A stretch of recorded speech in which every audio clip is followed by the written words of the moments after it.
Hello everyone, welcome back here to the Osium channel. Today I would like to talk about individual development plans because I believe that there is room for improvement. Let me first outline why I say this and then make a proposal how we can maybe make those plans more efficient. The current situation is that, of course, everyone agrees that investing into skills and capability development is important, and companies have a process in place. Usually managers and employees meet one time per year, that can be at the beginning of the year or at mid-year, in order to agree on those development actions. Those meetings should ideally be well prepared. Employees and managers should have identified the gaps and possible development actions.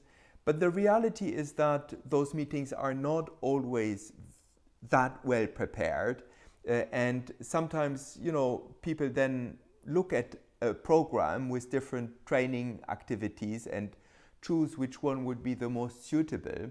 But that is not as robust as it should be, and employees don't always really own that development plan, but it is perceived as something that has to be done, and therefore the quality of the implementation of the plans is not always optimal. We observe also sometimes a dropout rate from programs, including last-minute cancellations, and all of that is indicative that it is not perceived as a priority in the end. And I think we should therefore change the dynamics, and that is the proposal I would like to make here. The idea would be to allocate a certain development budget to each employee.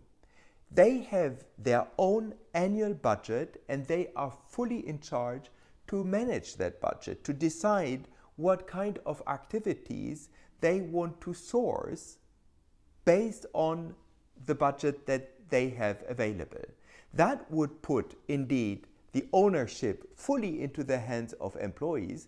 I believe that this empowerment would be valued by employees. I believe that they will probably perceive that investment that the company is making into their own development even clearer, and that it will drive engagement.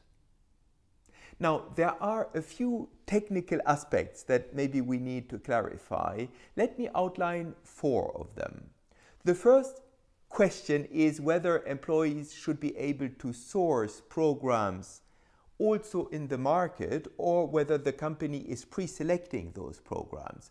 And here there is no right and wrong. My recommendation would be to allow employees to go also outside and to ensure simply that HR is validating that the quality of those programs is meeting the company standards.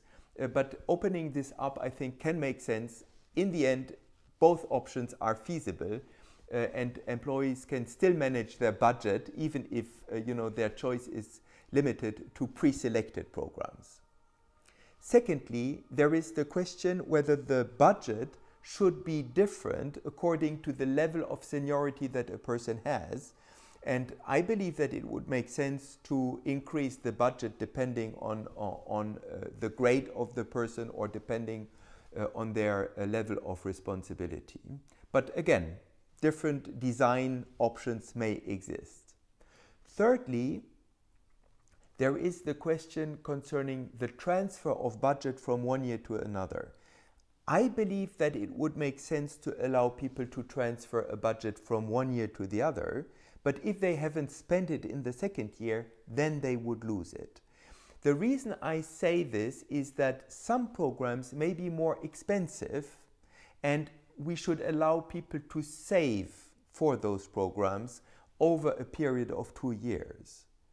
But we should certainly not let people then accumulate budget from one year to another, because that is of course not what the objective of this proposal here is, where people would be encouraged to actually invest the budget on an annual basis. Last question that I would like to clarify here is whether someone who is taking a big new role or a big new task can get additional support. And I believe that this should be made possible. HR should keep a central budget that they can allocate ad hoc when there are those specific needs.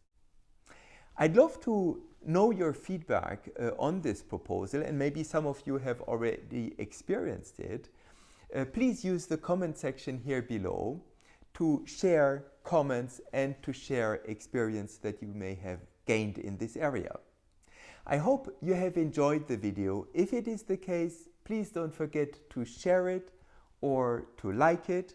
You can also check my blog at svensommerlatteinoneword.com, where you will find the article of this video. I hope to see you soon, and I say goodbye for now.